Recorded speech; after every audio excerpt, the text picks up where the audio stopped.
Agar sizda hayz sikli tartibsiz, ko'p miqdorda og'riq bilan kelayotgan bo'lsa, bunda bir nechta kasalliklar belgisi bo'lishi mumkin. Bulardan biri bachadon ichi polipi. Bachadon ichi polipi endometriy to'qimasidan o'suvchi xavfsiz o'simta bo'lib, asosiy keltirib chiqarish sababi gormonal muammolar hamda surunkali yallig'lanish kasalliklari. Gormonal muvozanatning buzilishiga asosiy sabablardan biri nosog'lom turmush tarzi, ya'ni semizlikning paydo bo'lishi.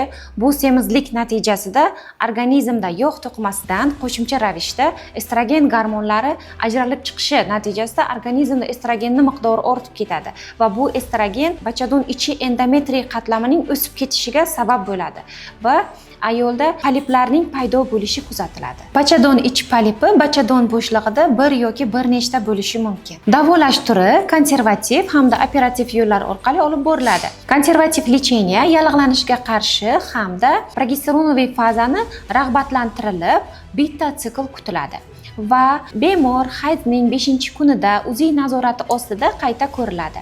Va bunda bemorda konservativ lecheniyaning natijasida bachadon ichidagi endometriy qatlami bilan birgalikda polip ko'chib ketganmi yoki yo'qligi qayta tekshirib ko'riladi. Agar uziy tekshiruvida bachadon ichi endometriy qatlami ko'chgan, lekin polip saqlanib qolgan holatda kuzatilsa, bunga yechim faqat operativ, ya'ni bachadon ichi gastroskopik polipektomiya amaliyoti o'tkaziladi. Agar sizda polip aniqlandi, lekin e'tiborsiz qoldirsangiz, bunda sizda kamqonlik, bepushtlik yoki onkologik kasalliklar rivojlanishi mumkin. Hurmatli ayollar, sog'lig'ingizga befarq bo'lmang.